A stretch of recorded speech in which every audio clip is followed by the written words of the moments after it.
She put a pot on she hair and gone. Them a the first one out on the dam. Basket on she head, bucket in each hand. Hold up on she frock, I wanna she grandson. To the market, them a go. For the morning, the day is dawning. For cock-a-crow to give the villagers a warning. Rise and shine, the birds them a sing. All animal take turn as them join in the waking. Cock-a-crow, dagaba, donkey, bray, horse, and they even duck a quack. Cock-a-crow, dagaba, donkey, bray, horse, and they even duck a quack. Come and hear this sweet story that tell the people about life in the country. All day a back down, me now a come home. Inaga, jackass yard for fetchy load. Cockle shy hand, bag over shoulder, running by his side, a Rexy and Rover. From the farm, them a come. Sun a go down but up the river. Some washing clothes, some folks are bathing at the water. Fisherman, they catch them a bring. From a canoe boat, man, them start offloading. Aymara, Kwakwari, Hail Baka Kuma Kuma, even Lokonani. Aymara, Kwakwari, Hail Baka Kuma Kuma, even Bangameri. Listen to this sweet story that tell the people about life in the country. Them children glad when the weekend come. Out in the yard, them all gather round. Some a play catcher, some making house from straw. Two who come later, a grandma or grandpa. All a sit down just a wait.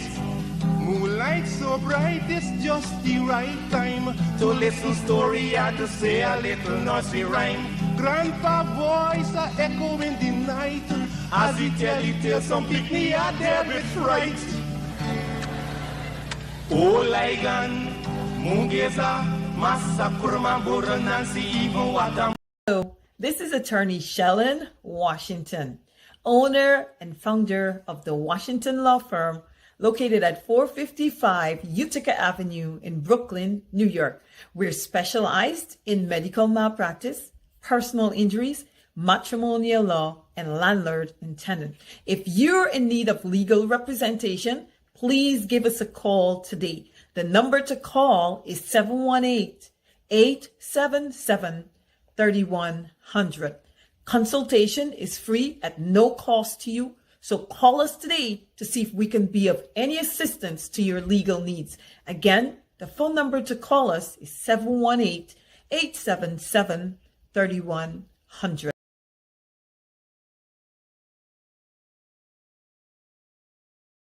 If you are looking to have your statutory declaration, affidavit of income, identity, damage or lost passport, lost license, tenancy agreement, agreement of settlement, power of attorney, last will and testament, and certification of documents, then you need to visit the Alistair Collins firm, located at the Killian Mall, 162 Lamaha Street in Georgetown, between Camp and Waterloo Street. Alistair Collins is a commissioner of oaths and a justice of the peace. Make certain you visit him or call for more information at 649-6410 or 685-6448 or 503-1451. And there's adequate parking available. Go down to the Alistair Collins firm and have all of your legal issues settled and brought to the fore. Alistair Collins Firm. Contact them at Alistair Collins Firm. Greetings. Welcome to Straight Up with, of course, not Mark Benchjob, but it's Nigel London here with you this evening. It is always a pleasure. It is always a distinct honor of mine to have the opportunity to sit here in Mr. Benchjob's stead. As always, I am grateful for the opportunity. I'm grateful for the moment where I can share with you, my Guyanese brothers and sisters, whether you're at home or whether you are abroad, as they would say, the diaspora. I am grateful. If ever there was a time when we needed to have frequent, serious, intense, and informative discussions, it is now. There are too many occurrences in our society, too many grievances that are being aired and ventilated publicly for us to not have conversations that would lend to Guyana being better.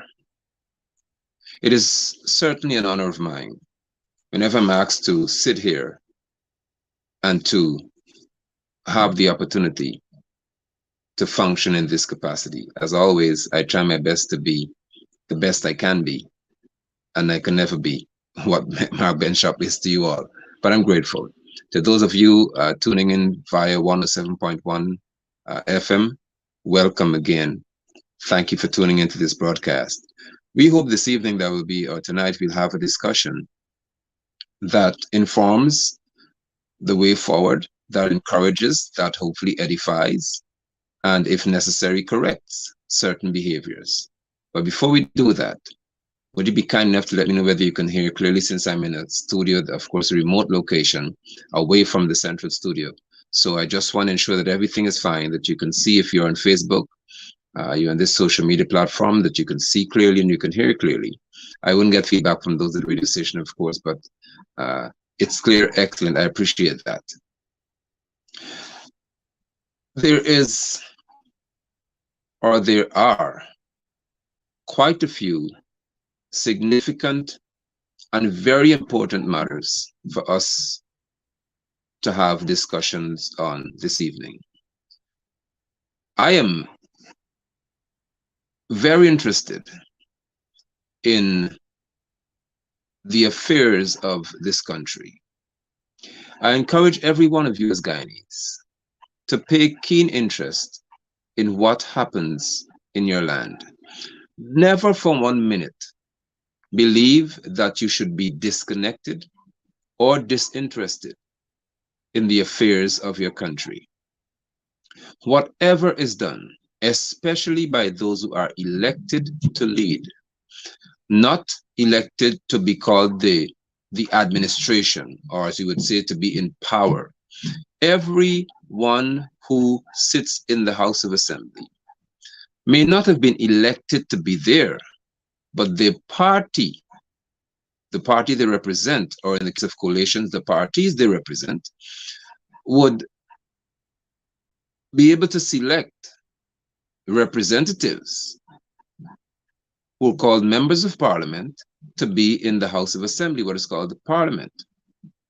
Every one of these people who would sit in these seats in the House of Assembly are under the employ of Guyanese.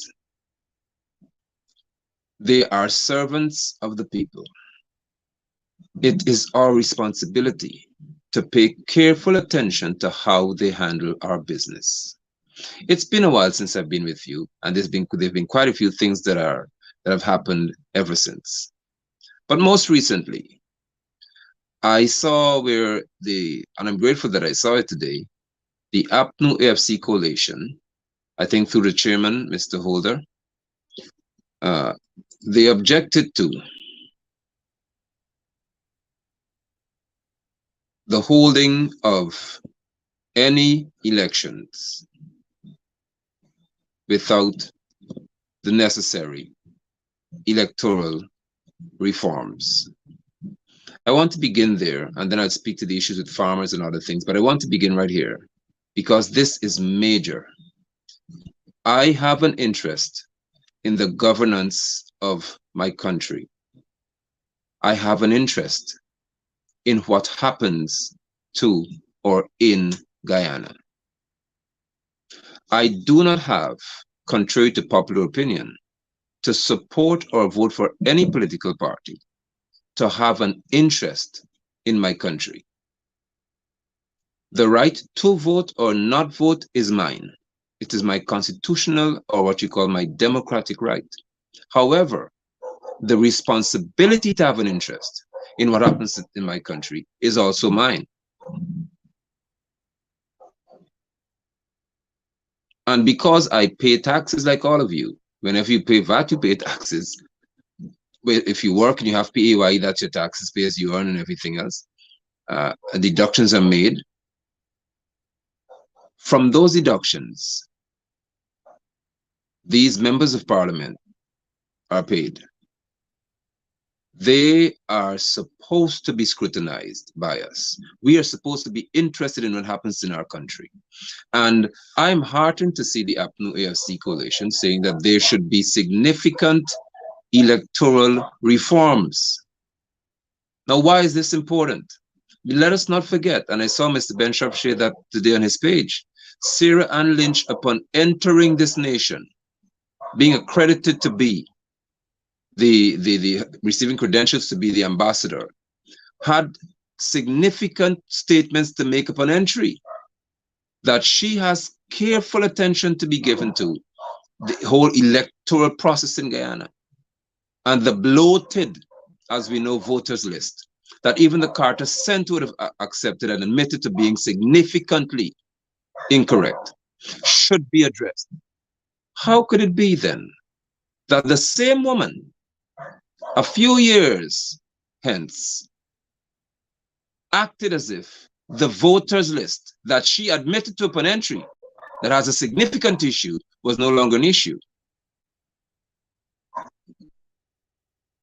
I am here to encourage every Guyanese to have interest in these matters, pay careful attention to them, because if Sarah Ann Lynch could have said when she entered Guyana initially that the voters list was the issue in reference to free, fair, credible elections, then she should have said the same thing in 2020, knowing that it was still an issue. Of course, we know that our song changed. And with that, I have a significant issue. Further, my brothers and my sisters, now that there is, before the court, the election petition matter,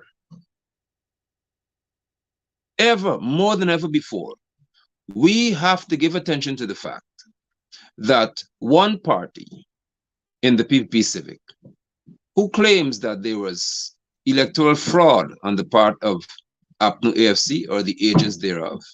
They claim that the officers in the elections would have been agents acting on behalf of the PNC. That's what many of their supporters sold. But yet, they are quite apprehensive to have the matters heard and ventilated publicly for all of us to see. As I said, the whole world saw. Let us all therefore see what happened at the elections in reference to APNU's complaint. We must give attention to the fact that the same people who said in 2020 that there needs to be major constitutional changes in relation to elections, significant electoral reforms. These are the same people who now say nothing regarding this bloated voters list. Something is amiss here, because it is approaching 2 years since David Granger vacated office, just left. I consider it to be unceremoniously. It's almost 2 years since Irfan Ali is going to be sitting as president, being paid as a president. And let me hasten to inform you that I have not seen any serious, significant steps taken to address this matter of voters list. Because the most significant instrument in the elections would have to be the credibility of the list. the authenticity of the list. We must give serious attention to these matters.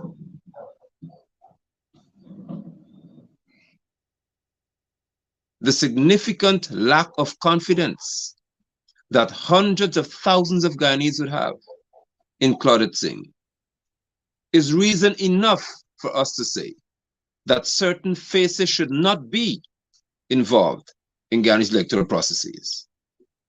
The conduct of certain commissioners at the Guyana Elections Commission, GCOM, and their conduct for those 5 months, the refusal to act when they should have acted, according to the law, is reason enough for us to say, as Guyanese, not about PNC people here, that we are not confident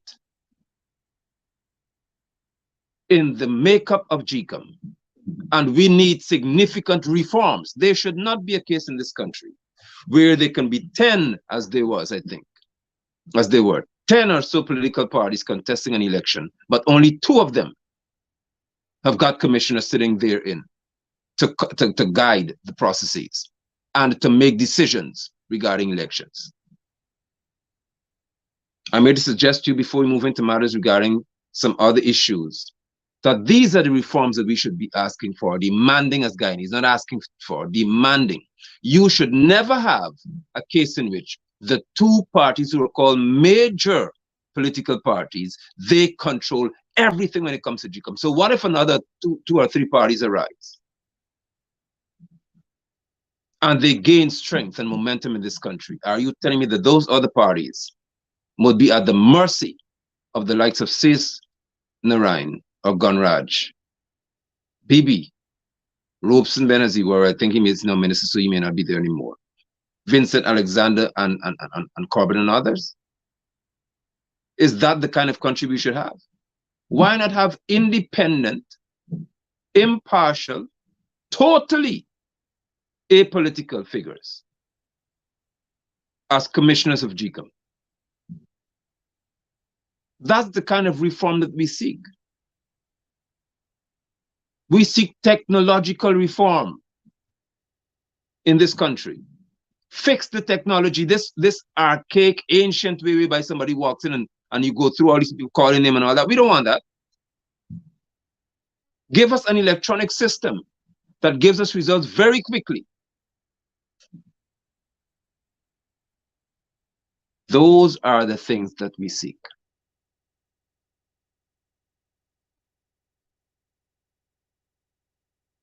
Give us, please, and I know some people get uncomfortable with this one here, give us the enactment, because the law is there, of the law that requires you, any politician, all of y'all, you have to disclose as a political party who gave you money, who funded your election campaign. We want to have their names and we want to know how much money they give to you. Full disclosure. Since we want to speak about transparency here, PPP, Civic, and APNU, let's be very transparent in Ghana. Let's know who has invested in your electoral processes. All of it. Can we handle that? Because APNU AFC, although I've never voted for you, you have to be very serious regarding the business of those who've elected you. This is not the time for anyone to cower. Stand strongly. Stand firmly and let these people know that there'll be no elections had until they address matters that alleviate, that terminate any possibility of recurrence of 2020. Further, I would not advise you, if I could have, to approach anything called elections if they don't want to have the petitions heard, period. This is your time to demand that every Guyanese must hear what you want to argue before the court. This is your moment, APNU AFC. Let us have reformation in reference to elections. This nonsense about head of a list, where one man or woman has the power to control the future of all in reference to members of parliament, that has to go. What you witnessed occurring in this country recently should never happen again. There should be nothing called any head of any list, where that one person chooses who goes to parliament. Let the people elect their representatives. That's called representation indeed. Every region should have representatives who are elected by those in that region, and they serve at the national level. That's what we are asking for. That's what we are demanding, because we are a republic, which means you're governed by the people. Or change your name.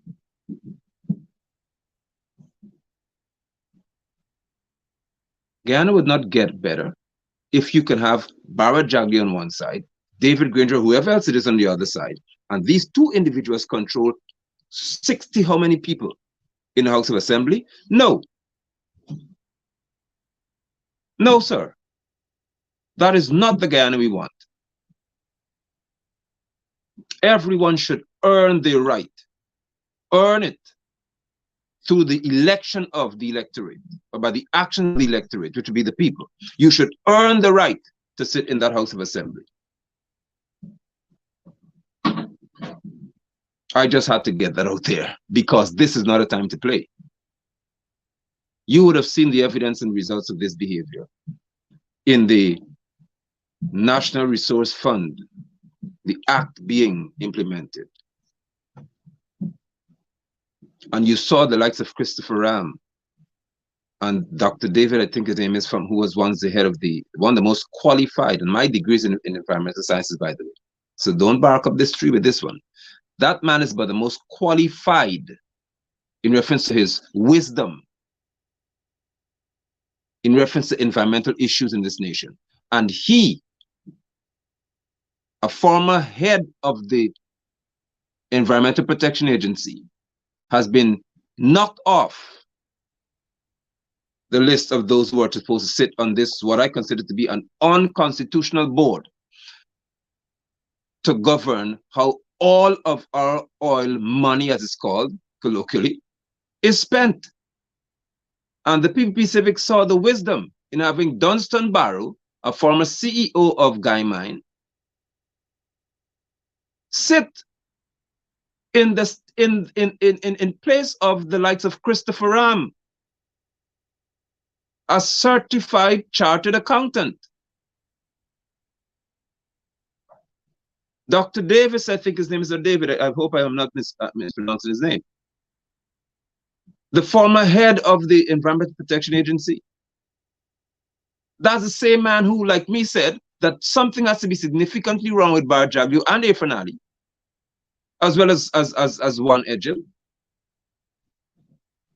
How could you say that the new Demerara Harbor Bridge doesn't need to have an assessment done to determine the impact it shall have, the construction of it, on the environment? You're driving piles into the ground. And the EPA, without this man, doctor, they're saying, listen here, Adams, thank you. They're saying, no, it's not a problem. The new crop is saying, no, you could just drive piles of steel in the ground. Of course, fish live in the river, last I checked. The other marine organisms in the river, crabs and so on, but no! Aquatic organisms are there. No, it's not a big deal. You just drive piles and make all the noise you want. Somebody's giving his name Mr. Adams. I don't know, I have Davis in my head. Vincent Adams, thank you. How can you say that constructing such a mega structure as a harbor bridge, a new bridge, the high span will not be harbor anymore? It's not a problem. You don't need to assess the environment. Just go ahead and build the bridge. Because he obviously spoke against that, my view is that he was now considered unworthy of being Mr. Adams, that is Vincent Adams, Dr. Vincent Adams, being given the responsibility to police how these people handled our natural resource fund, what is famously called the patrimony. Guyanese, we are in a crisis in this country. We are in a crisis regarding leadership. We do not have leaders in Guyana. In reference to politics, You can get as mad as you want. Leaders lead. As simple as it sounds, it's a very serious statement. Leaders lead.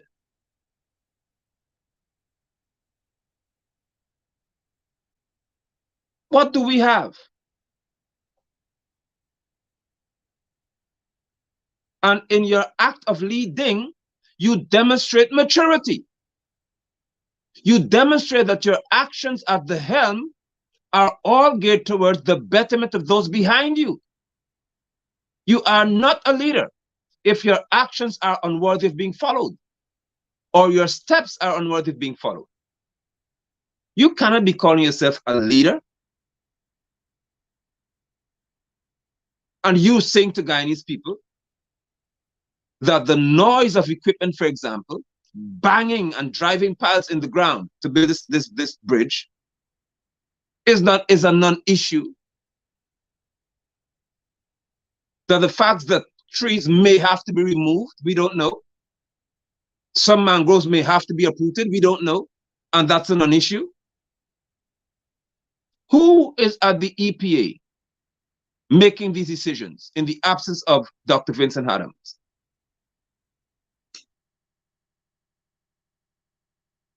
We are in a constitutional dilemma. We are facing a constitutional crisis. We are facing a leadership vacuum.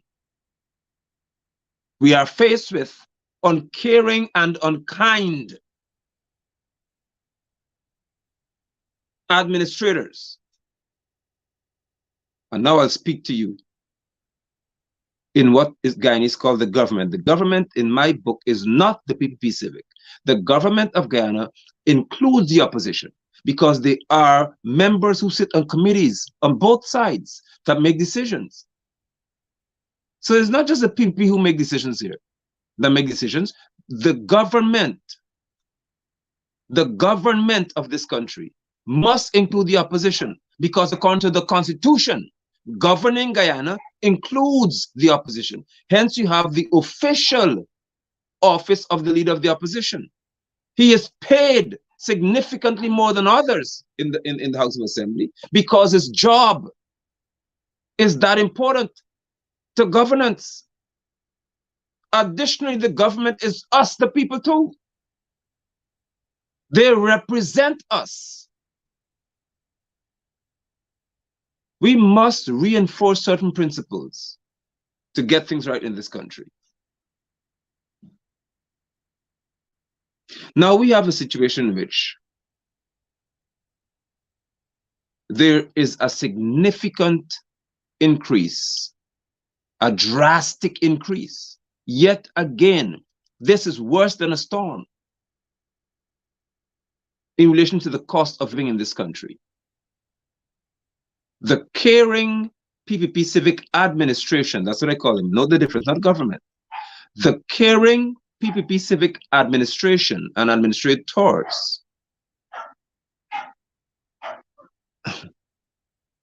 I laugh because when I saw on the screen, Navin Deodat, for those on radio, is asking, is this man a pastor or a politician? I'm not a pastor, actually. My portfolio spiritually is an apostle, so I'm not a pastor. So let's go to the other part. Or a politician. Politicians are those who are engaged in governance. I hope you will ask Juan Edgel the question, because he sits in the House of Assembly being paid. So it may be healthy to ask Juan Edgel the question, and he could tell you he's a politician for sure. Do I have interest in the political affairs of my country? Yes, because I'm a part of the political affairs of my country. You see, when you PPP Civic lackeys and cronies and imbeciles come on this broadcast and others, I have no issue in seeking to inform you, though I may not be able to educate you. But we proceed. When you have got the cost of living being as significant as it is in reference to the impact on the average Guyanese, when fuel prices have skyrocketed as quickly as they have, Tell me, brothers and sisters, how could anyone say they're caring in reference to an administration and they cannot do like Mia Motley in Barbados? They cannot seek to use the same oil funds that they now have access and control over, to say we're going to buffer the Guyanese society. We're not going to allow them to feel the brunt of this global inflation because our society is small in reference to population. Therefore, the expenditure will not be as excessive. Mia Motley boasted during her campaign about Guyana. The Guyanese don't have to rush to Barbados anymore because we have oil. That's what she said. Before your energy conference, that's what she said. But it doesn't seem as if Ali Bar, Jaggi, and others, and Ashi saying, well, she doesn't make any decision. It doesn't seem as if you all understand what she said. Because if there is such a significant increase in the cost of living, what have you said and done to show that you care about Guyanese people? Are we to think that when you give the $19,000 and when you would have given the COVID-19 relief to some people, and when there's so many farmers who are yet to receive $1 from you for the flood, and floods are coming again if you're not careful? Hold on. That's what you mean by caring? So now when we are bombarded by skyrocketing prices, when we don't even have the dog food sold in the bags, everything is short now. Everything is in short supply. When cooking oil increased from about $1,600 or $1,400 to now $4,000 per gallon. What do you think will happen to people who live by selling chicken, or fried fish, or chips? What happens to the hire car drivers, the taxi operators, the speedboat operators? What has happened to us when there's a short supply of chickens because of the egg shortage? When the price of food, chicken is now in some places $600 and $700 per pound. But you see what happened to PPP Civic? When you are so close to the public service, the private sector commission, I should say, you can't make certain decisions. You can't push certain buttons because we don't know who funded your election campaign, but we saw how they acted after the elections. And we saw the desire they had to see you in power. Well, now you are in power, according to what they say. Is that why you cannot seek to curtail their behavior? Flour prices, of course, you know, that we come from Europe and so on. So the price of flour, with an immediate effect overnight, it was announced, it increases by 15%. What happened to those who sell bread? What happened to those single parents who have to buy bread? What happened to those parents with actually husband and wife with children who can barely live? Have you seen the kind of prices for accommodation, for rentals in certain parts of Georgetown? How many of you public servants can afford to rent an apartment in Georgetown for $3,000 per month? What about the one for $6,500 per month in Eccles? And those are $7,000 per month. Are you realizing that gradually you as Guyanese are being shut out of even housing opportunities in your country?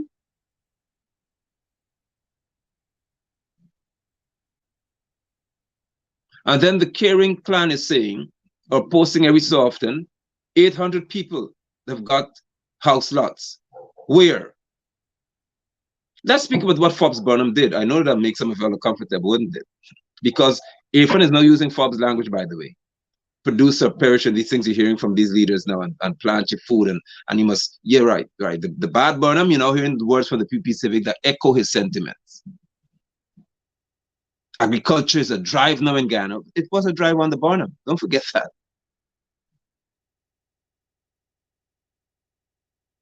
Somebody said bottle of gas now $5,700 in Georgetown. That is. Don't ask about what happens when it has to travel to Linden or be bought here, or in the bush like Lethem and these places, Masrui in those areas. Don't ask about that. In the riverine areas. And you have not said a word about giving tax relief, for example, to people during this time? Come on, Ashley Singh. You had a lot to say in Parliament when they had the fight over the mace and so on. Speak now. Since you are the senior minister in the office of the president with responsibility for finance. I have never heard of such a stupid position in all of my life in Guyana, but it's here on us. There's no minister of finance. There's a senior minister in the office of the president with responsibility for finance. Whatever that means, I do not know.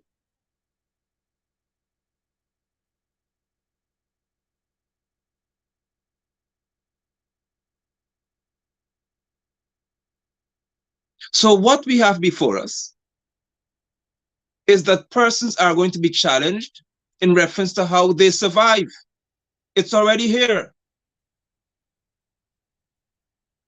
It is already here.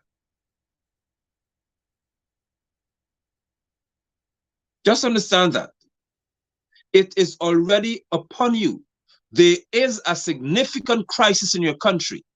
I have not heard Bar Jagdeo say it. I have not heard definitely Ifan Ali say it. There's not been a word said, but well, Mark Phillips can't say anything about that anyway. There's been not a word from Anil Nandalal, the one for human resources and so on, and human services. None of you, Parag, none of y'all could say that we have a crisis on our hand.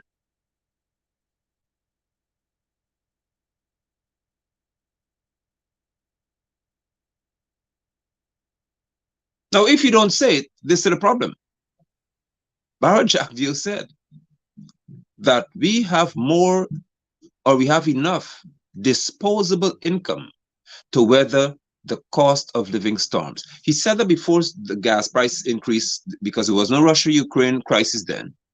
He said that before the price for diesel increased, the price of kerosene oil is now $2.35 per liter.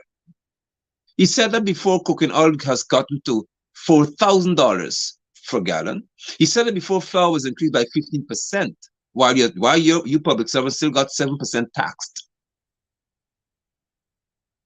And the constitutional officers, I like how they call them, the constitutional officers, they're actually members of parliament and ministers in government, by the way, including, right, the president. All who are officers in the constitution, that's a nice term to use. They're tax-free remuneration.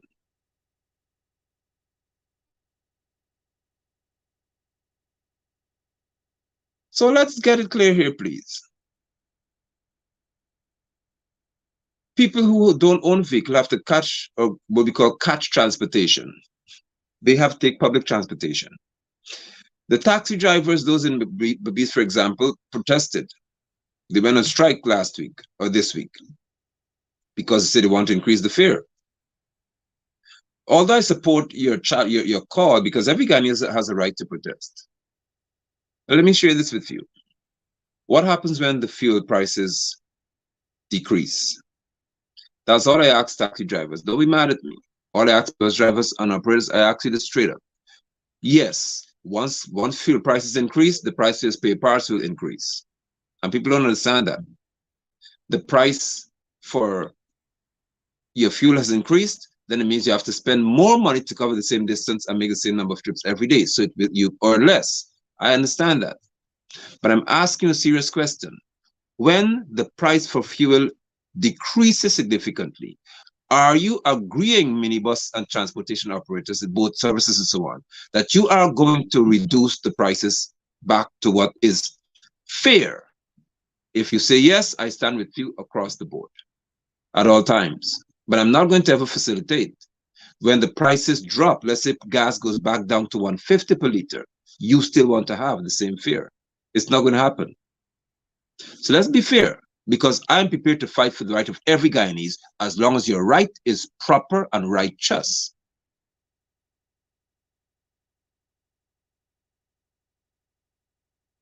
But why I'm here to speak to you with such, or with this demeanor, is that I recognize that it seems as if the likes of Jagdeo, Ali, and others are living in another world, which they are actually. They do not seem to recognize the plight and the significant crisis economically that Ghanaians are facing here. Because you're seeing all across, oh, $190 million road, this US road, the bridge is ready. And they're boasting in infrastructure, but not people. They're boasting in the infrastructure development, but not the development that care for people. You all need to pay attention to this. They're operating as if all of the roads that are being built and so on now, and all these projects are coming on stream, and what's happening with Exxon significantly improves the life and livelihood of persons who are facing significant issues when it comes to how do you eat. There are Guyanese who cannot eat 2 meals per day anymore. There are Guyanese who cannot afford to buy a piece of meat any longer.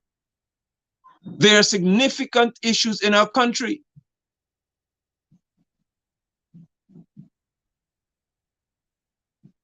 Can we? Pressure boss pipe. Pressure boss pipe, boy. Umaninza Guyana de underwater. Oh, on the wrong. Sorry. Umaninza Guyana de under pressure. Walk. Bangami. Making the short video for send to you and the viewers and listeners. I'll know we punishing in Guyana. Punishing. Rice gone up, sugar gone up, flour gone up, cost of living just gone up, gas gone up from 400 to 30. See, from 30, you see what we're speaking to here. We haven't hit the $5,700 mark. What do you think is going to happen to the average person in Guyana? You've not actually seen, if you do not know what to do, ask Barrett for permission, because maybe you have to say it. What you should do is, instead of telling people about this $75,000 cap in reference to the income tax threshold, increase the ceiling even higher, or reduce or remove taxes from certain items. Give Guyanese relief. Use the funds that you say you have, the $500 million US from the oil money, 600 plus million, I think it is by now. Use that, or some of it, to buffer the cost of living impact on Guyanese people. Do you care, is my question.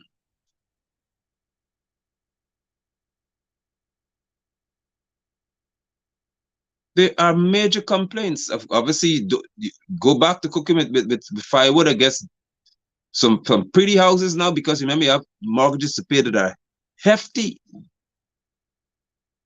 So you may have to start cooking on with fireside in the backyard again. Is that the Guyana you want? When you can look and see certain people living as if they are in, like Ali said, Dubai. Guyana must be able and is able to facilitate caring for itself and its people. We have got more than enough resources to cater to all Guyanese. But when you have careless and uncaring people saying the leaders, you have this experience. If Mia Motley could say what she said, and if Mia Motley could have sought to immediately and quickly try to alleviate the burden, the stress that's on the Bajans, you could more than do it in Guyana. The question is there the political will to do it? And my observation says no.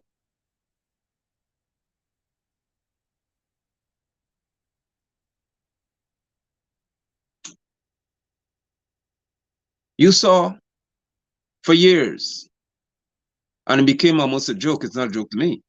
People tell you, don't walk by Starbuck Market. Don't walk by the clock, because you'll be robbed. You saw a man shot a bandit allegedly the other day, last year I think it was or so, for snatching his wife's bag, an off-duty police officer. Remember that? So the clock was a big thing. They snatch your phone, all the rest of it. You don't see Hoppy.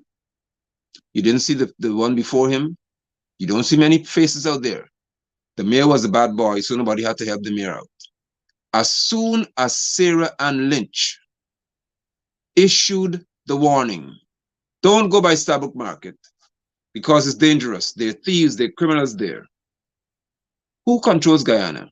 When she spoke, those of you on Facebook are seeing her on your screen, suddenly the top brass of the Guyana police force are out in numbers at Starbuck Market, offering to have patrols and soldiers and policemen on the ground right there to ensure that there's safety. My question to you, safety for whom? Because she was advising US citizens to not go by Starbuck Market because of how dangerous it is in reference to crime. And you're being robbed. The Guyana police force came out in reference to the top brass to react to what she said, to offer protection to whom? And for whom? I hope that some of you hearing on the radio and those of you here on Facebook get the message clearly. And I can see some of you got the message already. Who is the Guyana police force supposed to have as their ultimate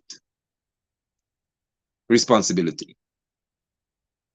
Is it now that Sarah Ann Lynch spoke that Hoppy and others figured out that, or Hickens, sorry, figured out that there is a crisis at the Starbuck Market in reference to safety? So are we now going to have to await the American ambassador's assessment of what happens in the country for there to be action? That is not the Guyana we want. We have the human resources to take care of ourselves. But it appears as if Sarah Ann Lynch is controlling affairs of this country, and I have an issue with that. I've said it and I'd say it on radio, wherever it is. You could blacklist me, you could do whatever you want to do. Guyana is where I live. And there's a reason why so many of the US citizens are coming here to find houses and so on. So blacklist, do all you want. I don't care. I will still tell you how I feel about you and what is being done. This is the hour for Guyanese to arise with courage and strength. I told you, and I warned them, that COVID-19 will never last forever in reference to its impact and all these restrictions. And I said that once you begin to tell me that I no longer have to ask Peter Phillips and write any task force of permission to protest and so on, Guyanese, I'm calling on you on 107.1 FM on Mr. Ben Shop's show. I'm calling on you for us to have a massive reaction in the street. It's called We Fed Up. Hashtag We Fed Up. We should go to the streets of the city and we should march united in our effort to let all political figures know, especially the administration, because you call the shots now. You could say that you don't want Vincent Adams, you don't want Christopher Ram, put Dunstan Barrow as one of the other men at the board to control our money. I'm saying to you, we should go to the street. All unions, it's time you represent yourself again.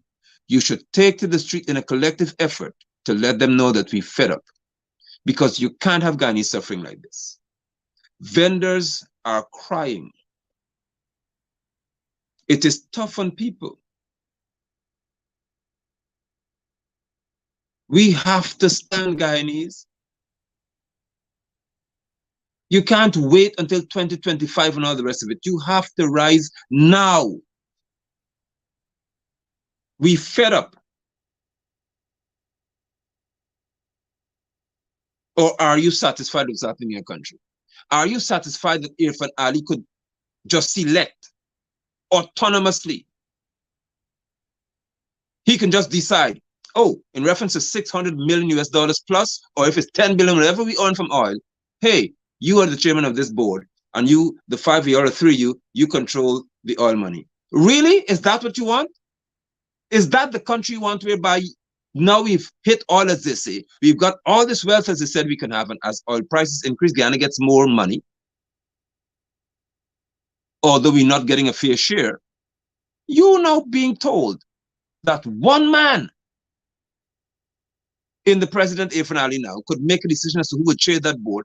It is no voting here, no democratic process involved. He selects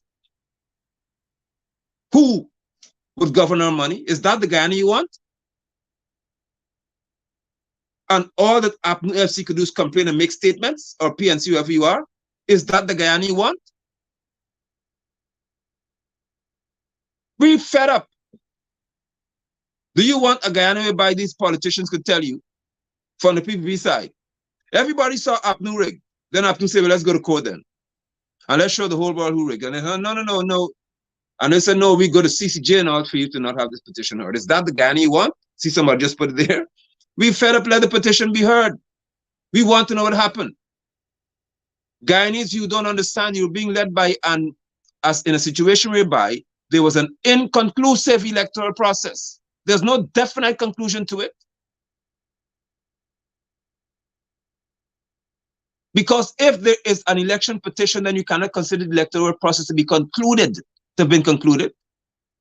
A petition is a part of the electoral process because that's what the law states. If you have a grievance, you have the right to file a petition, and that's a part of the process. How can you be comfortable with an inconclusive electoral process? We're fed up.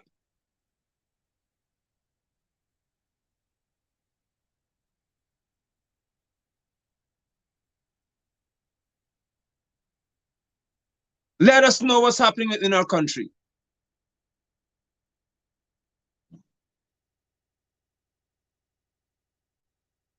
Let us know why we cannot have a say in who represents us at this board of directors level. Let us have a say in saying, why can't the government, opposition and administrators sit and say that in reference to the ExxonMobil contract, this thing is not right. Trotman did what he did, and Granger did what he did, and whoever else did what they did. But we can't have this happen to us for a long period of time in reference to the Kaito block or Starbrook block. We have to stop this now. No. People seem as if they could just make decisions for us in reference to what happens to our oil. We fed up. We're saying that any other contract to be had in this country must have significant community involvement, national involvement. Let us say what we want. What are we doing? What are we doing? Guyanese, are you satisfied with having house lots where you have no proper roads? That's what we're saying about Bonham. When Bonham was building housing schemes, you had the road, the infrastructure was put in place. That's the normal thing to do. Then you begin construction. Some of y'all got house lots in a dam, you have to swim. You can't even get there. I know, I don't normally try to be this way on best operator, but this thing is getting to me here. I'm really upset. I'm fed up with this foolishness. They're making political toys and photo ops. Hey, you honor some tent. 800 people got house lot. Where? Show me where the land is, not the tent. Show me where they have the house lot. And what is the size of the house lot? You forgot the news said that Sioux has 40,000 acres of land on concession for timber, gold, and whatever else it is. What is wrong with you people? A Chinese man could be given, he's not a Guyanese national, naturally. He could have 40,000 acres available to him, but you are only deserving of 40 by 80 or 50 by 80. Guyanese, we are fed up. We have more than enough land for us to have, don't have to go $31 million, $2 million paying for any house lot. What are we doing?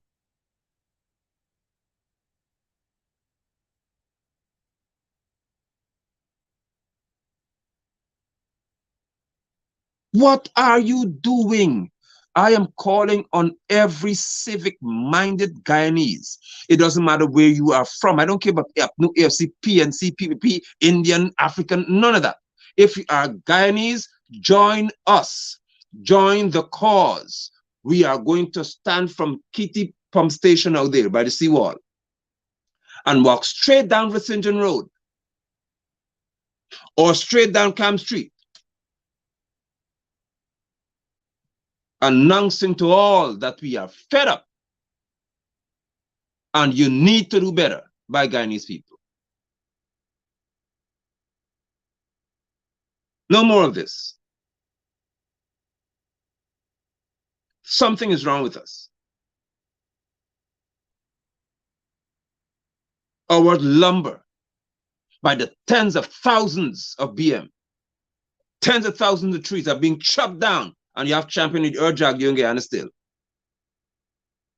And it's being shipped out in containers to China and processed over there. So they're buying raw material from us here, and they export the wood, and then the wood value goes 3, 4, 5, 6, 10 times higher. But the wood can't be processed here, and we accepting that? We are no longer going to be treated as if we are second-class citizens of the world. Process the wood here, Irfan, and then sell it.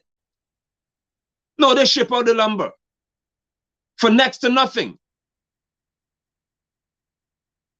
And then it's sold in the world market.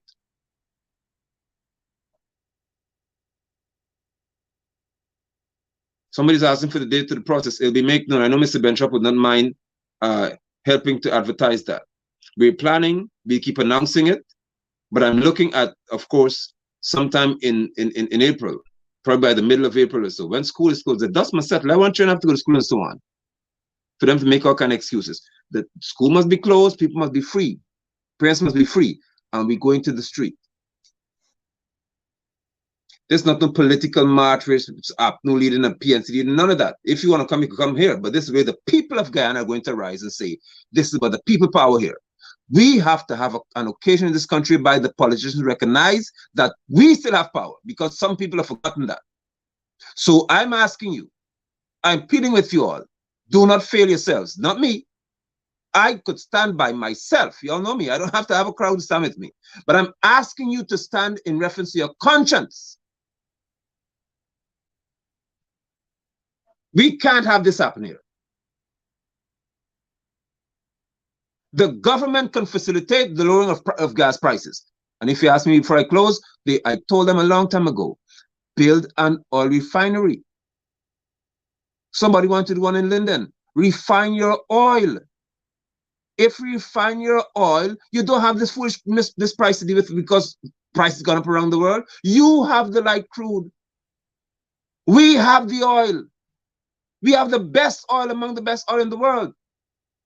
Start from now. Investing in a refinery to give us our own gasoline, our own diesel, our own kerosene, our own tar, our own pitch. We need to have our own resources. Process it here. Isn't that what the Ghanaian president told you all? And he doesn't even do it for himself, but he told you that the raw materials should be processed right here.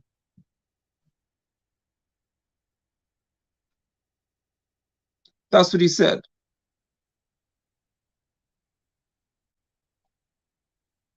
This would have never happened to us and should never happen to us again.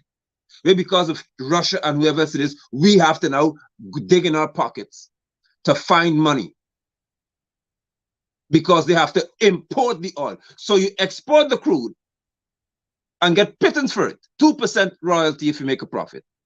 And you split 50-50 in reference to the after Exxon takes 75%, I think it is. Then you split the other 50-50. I'm asking you Guyanese, I see somebody say I'll come to Guyana. I'm asking you all, let us target the middle or so of April. Rain or shine, there's no time to look at weather here. We cannot allow this country to keep going along this path. It is a dangerous trap to be on.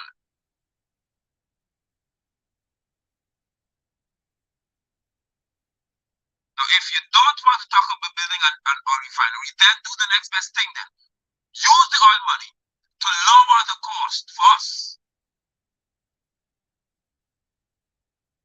Then we have GPL CEO saying the other day about they're considering increasing electricity bill. What's wrong with you people? What is really wrong with these people? You have got this I think the CEO of GPL earns about $3 or $4 million, if I'm not mistaken, per month. Per month. last one did. Who went to Canada wherever he went. Ben Green told him they have to go with whoever. 18th of April, okay, Theodore, I'll wait for you to come home, my brother. I ain't keeping it before you come here. Because I know you'll be here. Londoners, Babetians, Essequibo, wherever you are from, let us go to Georgetown. That's the capital city. You only have one city in Ghana, Georgetown. Let's head there.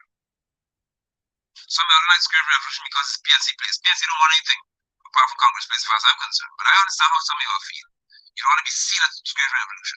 So we're going out by KTC Wall area. By the Central Road. But let's take over. I see Mr. Ben Shop is here with me in studio. See that? Hi. Yep. Apostle, I'm just here because I'm sitting back. I just decided that you take the time. The message is important, and I didn't want to interrupt, but I just came on to let you know that your audio has gone. So if you can fix the audio, please, we'll appreciate that. And so that you can continue with your message tonight. I agree with you that Guyanese are fed up. All Guyanese are fed up. Let's get your audio fixed, and I'll continue to sit back and listen to your show without interrupting. And I must apologize. Indicate if you can hear me. Can you do so now? Your volume is still low. Okay. Yeah. So I don't know what's happening with your volume. If you can fix that. Was it fine before? Yeah, it was fine. It was fine. It just got a bit low a couple minutes. Let's try you back. Are you? I'll try to see if I can make it better now. We got you back. And we were told that we have, or Operator Lemon said that we have until 10:30. Actually, you have until 10:30. But interesting. Before I go back, I don't want to take you off of your message tonight, Apostle. But let me just thank you so much for what you have done, sitting here for the past hour or so and spreading the message, waking people up. Let me remind that guy who said that, asked whether you're a pastor, you're a politician. Obviously, he doesn't read. He probably would have been reading about guys like Dr. Martin Luther King Jr., who was a reverend, and all the other reverends and pundits and imams and so forth around the world. Even in Guyana, they have Pandit Ruput Duman Prasad, the late Pandit, right? The current makeup of the PPP, they get pastors and bishops and all these manner of things, right? They have the head of the Dharma Sabha, Mahasabha, is the late Pandit Ruput Duman Prasad's daughter, Vindi Prasad. So people, I don't know if they're not ashamed to come and make these silly, these dotish comments. Nevertheless, continue with your show, and thanks a lot again. I'm most grateful. The audio is back.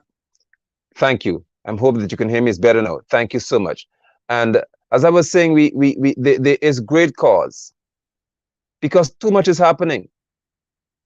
We should never be in a position whereby Guyanese are struggling to eat, struggling to do business, struggling to live comfortably in a land that is so blessed in reference to resources, but we seem to be cursed in reference to leadership. This is not the Guyana that I intend, or you should intend for your children to inherit. So I'm saying to you that some people don't want to go to the Script Revolution, and I understand that.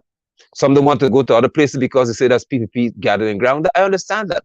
Now let us go to the seawall area. It's a good date exercise anyway. We'll announce the date for you. I'm sure that 107.1 FM, I'm sure the Mr. Ben Shop Straight Up platform will be used and available for us to keep you informed. I'm sure that probably Newsroom would want to inform you. Wouldn't that be interesting? And other media houses. Yeah, you media personalities, you too need to step up and say, well, we had enough of this. Because you should not be paying $3.5 million per year for any radio or TV license in this country. That is absurd. 15,200 or so US dollars or 70,000 US dollars, whatever you want to pay. What? For a radio license? This is ridiculous. And some of you media houses need to come out and don't be afraid of these people. There has been significant over exploitation of our Guyanese brothers and sisters. The PP Civic despised and used against Granger and others the closure of estates and said that they're going to reopen the estate. Now the estates are closing on the PPP Civic. Sugar employees, you need to come out too. Sugar workers, where you at? Now your estate becoming some machine shop. That's not what they said. They promised that sugar is going to be revived. They're miracle workers because people are using beet now in the US for sugar and so on, and so many other parts of the world. But the PP Civic promise you that they have a magic pill that they're going to cause sugar to be brown sugar, sugar cane. They will cause that, the sugar from sugar cane, to be on top again. Now they're telling you to your faces that you have to diversify in reference to your skill, meaning you have to get some other skill because you'll be left behind. Is that what you want?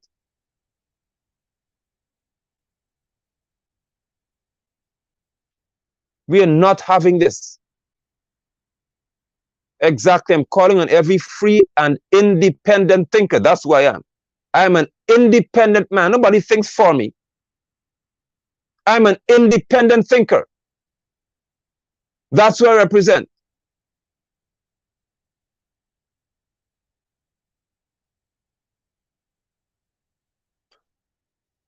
If they could be free for Juve, if they could be free to go all over the place and party with Beanie Man, whoever it is, and who's the other one coming Dexter Daps, then you could be free to walk the road. No police stopping me then. If COVID didn't bother you all for Beanie Man, if COVID doesn't bother me for Dexter Daps, then COVID can't bother you all at the task force level when we walk the street in peace. And this is going to be a peaceful demonstration. I do not destroy things in my country. I love my country. I don't burn buildings. I let police lock you up. I don't destroy people's store. They work hard for it. So I don't have any violent process. I don't deal with that kind of stuff. So if people want to send you all around me to act as you're part of the crowd, I will have the police arrest you because we'll be streaming live so they can see exactly who did what. But it will be a peaceful protest with a passionate cause and a passionate cry that we are fed up of y'all. Do better. Do better. Guyana Police Force, do better.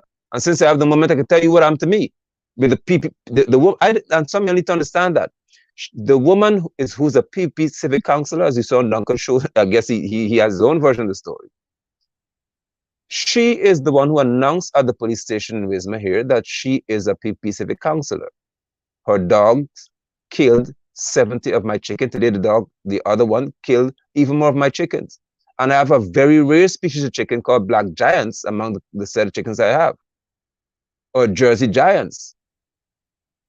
Very expensive, very costly to maintain. The dog was eating another set of chickens today. A report was made to the Wisma police station since this morning. They promised they're going to return, to come to investigate. They are yet to present themselves. So am I supposed to sit back here and allow this counselor's dog to keep killing my chickens?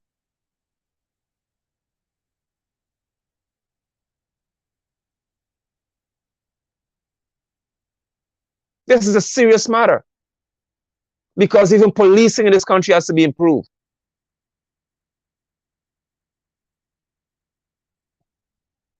Somebody saying it was the PP Civic who first started closing their estates. Some people forget that, my dear Maxine. They forget that. I don't forget it. But I'm saying that the PP Civic took to the campaign trail and say, happen to close the estates. And we'll reopen them and sugar will be valuable and profitable again. Is it?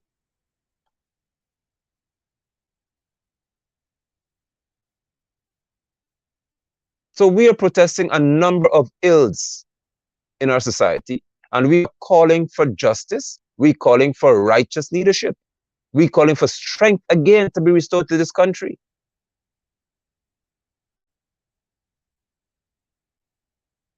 We are calling for change up here. Let strength be restored to our people. Let respect be restored to our people.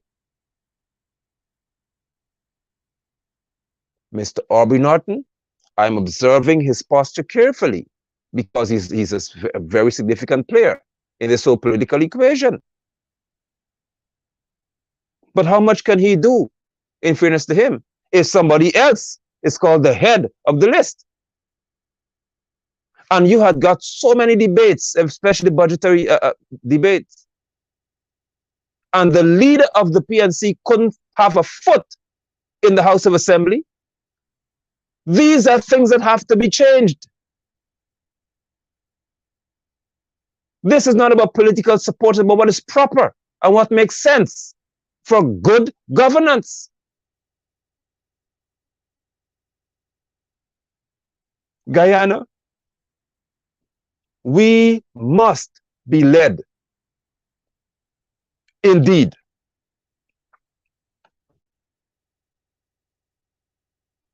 Too much is happening. And there are too many, like in my situation, there are too many political figures in this country, councillors and so on, who believe that they, because of connections, as the lady was doing, calling people in my presence, yeah, that one London, the past London, because they believe they can make phone calls in the police station, that is, and have things done for them. Those things are not going to happen under my watch. It is not going to happen for as long as I live.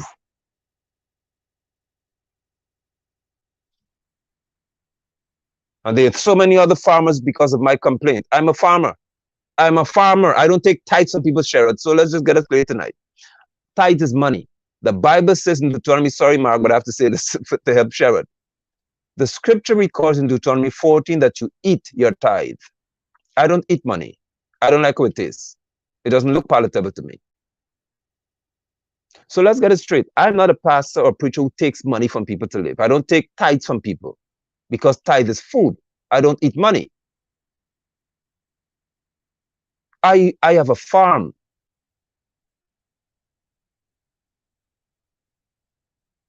I toil. I sweat.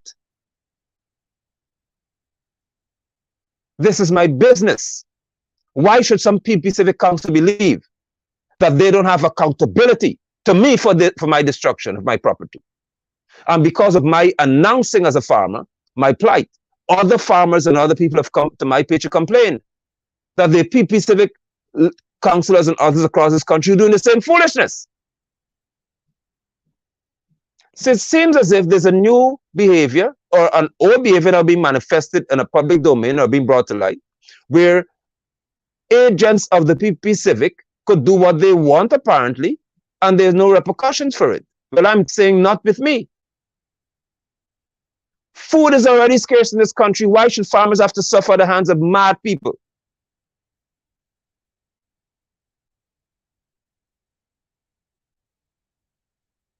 We fed up.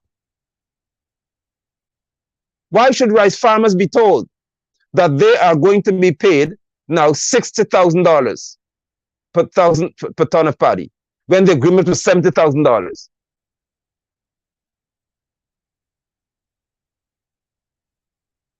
Why are they having to pay 100+% increase in fertilizer?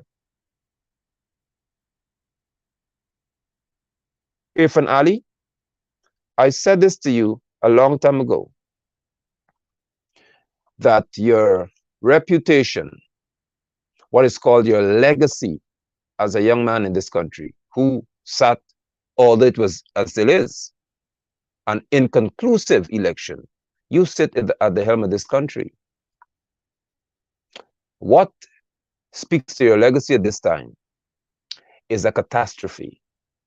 It's a colossal failure to lead, because you are trying to lead a nation boasting in development in reference to infrastructure and connections, not development of your own people. You don't develop people with slangs, one Guyana, but then you have two Guyanas in reference to the haves and the have-nots. You don't develop people with rhetoric. People are developed when you demonstrate care for them and you facilitate ease in reference to their livelihood. We don't want to hear you talk about one Guyana. If there's going to be one Guyana, let there be some degree, although there would never be, but some degree of equitable distribution of what we have.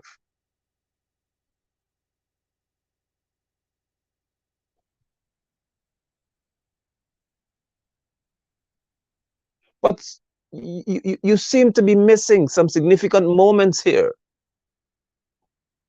Dharmlal, for example, abused Natasha Singh Larissa. She reported that she wants a dildo, a man's wife he's talking to like that. And you all kept him in parliament. When the two judges at the appellate court didn't do apparently what he wanted, he said they should be defrocked. He opposed the life. Why this figure was higher in you gotta get dildo. That's what you're looking for. There were snacks that I. The reason why this figure was higher in you gotta get dildo. That's what you're looking for. Can you imagine that he's still administering the government of Guyana? Irfan Ali, you don't want Guyana. You don't want one Guyana, because one Guyana, as you talk about, it's a slogan. It's not our motto. Our motto is one people, one nation, one destiny. So I don't know what your one Guyana is supposed to mean. We already have a motto, sir, that seeks to one people, one nation, one destiny. I don't know what your one Guyana is supposed to mean, but Dharmlal should never be in parliament if that's his conduct. I'm talking about one Guyana. Because in your one Guyana talk and your slogan, there should be equitable treatment of Guyanese people. Men don't abuse women in this one Guyana concept you have.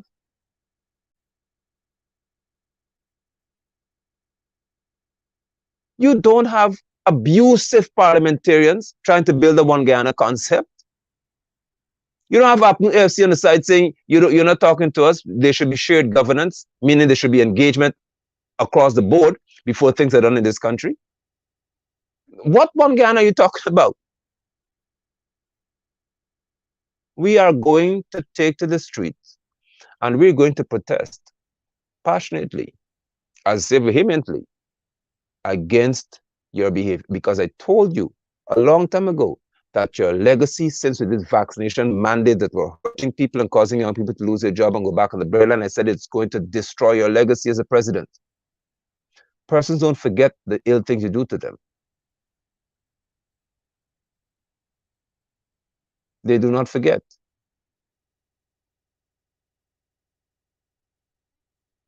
Guyanese must stand resolutely that the course of this nation must turn for the better. It must be turned in the right direction, because we're headed over a serious economic crisis cliff here. We have a constitutional cliff that we've already went over.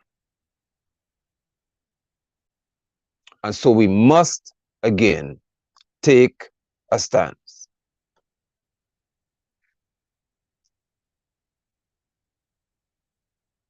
You can't have a caring government concept, as you all talk about, and in the most vicious period economically of our country, you seem to be helpless and clueless as to how you're going to rescue the perishing in this country. This should not be.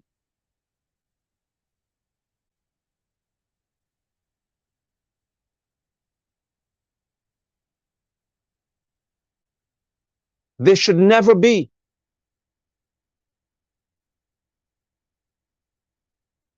Your vice president, Mr. Ali, had an interview with the young lady from Vice News. He obviously stuttered when he heard about the question with Sue. And he's still vice president. First of all, I don't understand where this concept of vice president came from with y'all anyway. Because the first vice president of Ireland is supposed to be the prime minister. Source. Maybe the Chinese company that did not get the agreement that they wanted here, maybe they're the ones who told you. Or it could be just a fictitious thing. Okay, well, let's talk about specific individuals. What is your relationship with Mr. Sujerome? So my relationship, nothing. He's a tenant in my place. Yeah. That's right. Also, if you have that and you have any leadership quality, Mr. Irfan Ali, you're supposed to know that something was amiss in this conversation here. Did you say that Jagdeo will step down until there's a thorough investigation launched into this allegation here? No. Has Soku got involved? Has there been any investigation? Do you see this kind of society we have? There you have it. Benchtrap writes the head of Soku seeking investigation. It's supposed to happen. There's a facility in place. There's a mechanism in place. There's an engine in place. Just turn the engine on and let's do what is expected. A simple investigation. There's what we call the Integrity Commission in Guyana. Who's the commissioner? Do we have one?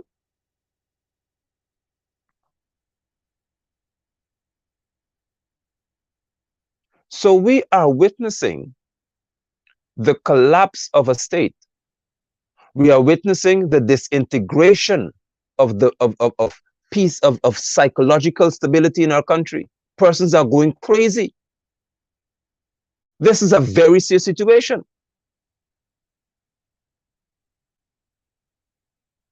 Look at how many people are. Have you noticed how quickly and how often people are just stabbing, shooting each other and stuff like that? What is happening to our country? There is a disintegration of our society, and if we do not take to the street to rescue the situation, it shall only become worse. We have a failed state approaching exactly. Who is governing the country? How is it being governed?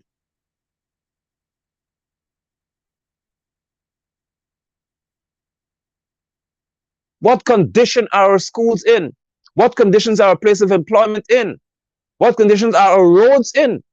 More than anything else, what condition are our minds in, given the fact that the salary has not been increased, nor has there been a decrease in taxation to buffer the economic impact you now face. What we're having are utterances from the likes of Irfan Ali to say that because of Russia and Ukraine, there is going to be an increase in cost of living because of global issues. So that's supposed to help somebody, a mother tonight who has to buy what you call milk for a child. The mother who has to buy feed for a baby or diapers for a baby, Guyanese call it Pampers. Can you tell her, Irfan Ali, that because of Russia and Ukraine crisis, and some can only afford maybe flour porridge, flour price has gone up, so she has to accept that? Can you tell a father who may be the only person who's working? See, somebody said it, and I said for a reason, Jagdeo could ask Integrity Commission. Where's the commission? How many commissions have they ever caused to be instituted and functional?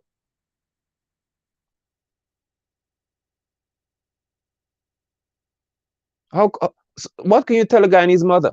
That because of Russia and Ukraine, she can't feed her children? The father who may be the sole breadwinner in his house, who can barely make it when he goes in tonight after trying to scrape around for some earnings. You could tell him because of Russia and China.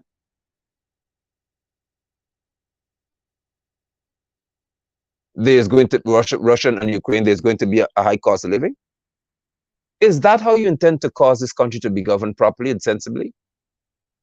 Again, I say, before I bid you good night, I never have a personal issue with any one of y'all. I'm not friends with any one of you. So we don't have a personality issue, a personal issue. I have a political issue with you. And for the one who spoke about whether I'm past a politician, my political responsibility as one who lives in this country is to ensure that my country is governed properly. Where are the commissions? Where are the commissioners? Where is the care? Where is the consideration? Where is the Minister of Finance? Do we have one? Or do we have a senior minister with responsibility for it?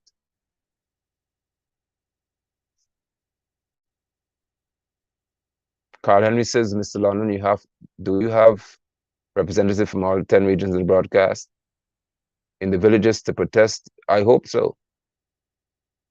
I will try to. This is about us, the people. In reference to our protest, let us look to each other. Let us make arrangements with each other. Let us begin to encourage each other, because there's some people in this country who don't understand that this is not about a personality, it's about the people. So they're going to try their best to sabotage even us when we're going to do what we have to do. So we have to outsmart these people and work as a network of Guyanese, where we're going to speak to one another. We're going to encourage each other. Let us go out. Let us take to the street. Let us peacefully march, because when we walk, the politicians told me that whenever we protest, they take note, because they say there's a problem. They said if we do not walk, if we do not protest, they assume everything is fine. Of course, they know it's not fine, but that's how they act. They don't like bad publicity. They don't like protesting, because it makes them have to do something. We shall go to the street because they have to do something.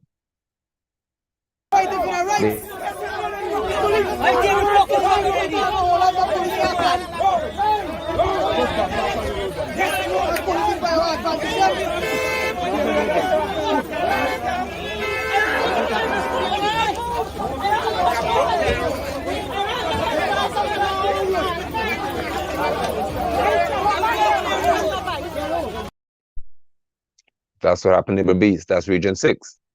And Region 6 has been protesting very often, and things are happening. There has to be a wave of protests across this country. There has to be a wave of reaction that says that we are not going to accept that which is happening to us.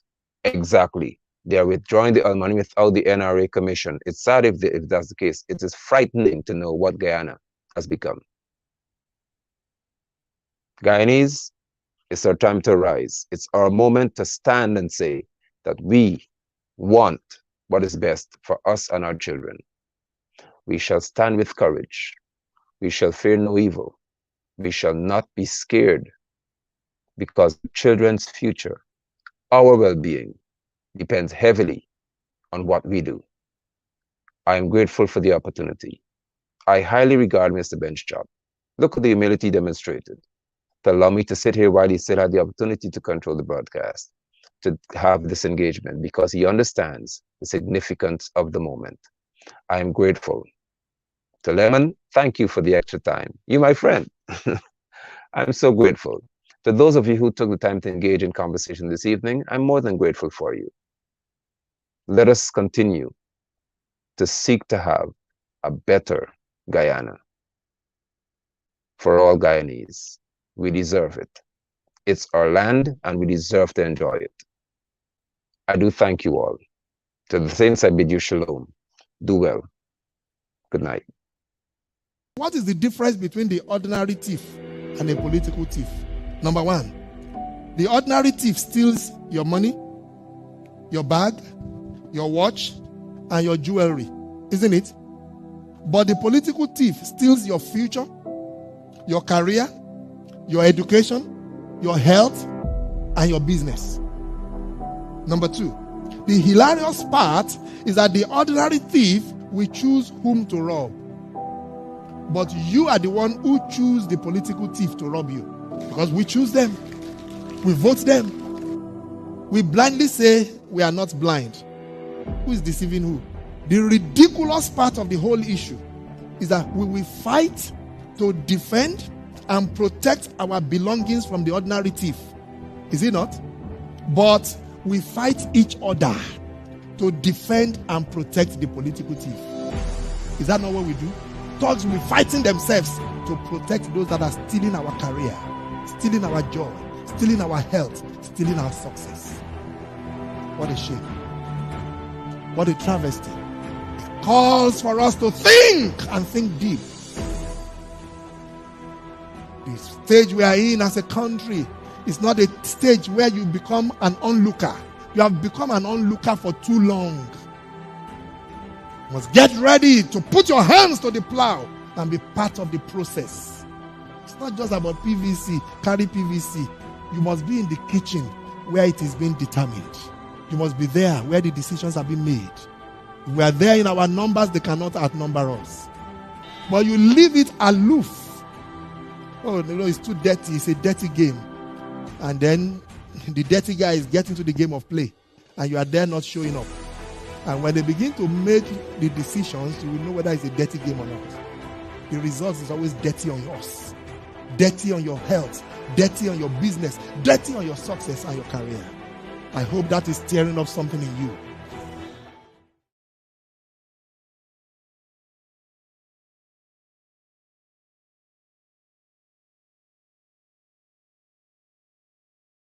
Hello, this is attorney Shellen Washington, owner and founder of the Washington Law Firm, located at 455 Utica Avenue in Brooklyn, New York. We're specialized in medical malpractice, personal injuries, matrimonial law, and landlord and tenant. If you're in need of legal representation, please give us a call today. The number to call is 718-877-3100. Consultation is free at no cost to you. So call us today to see if we can be of any assistance to your legal needs. Again, the phone number to call us is 718-877-3100.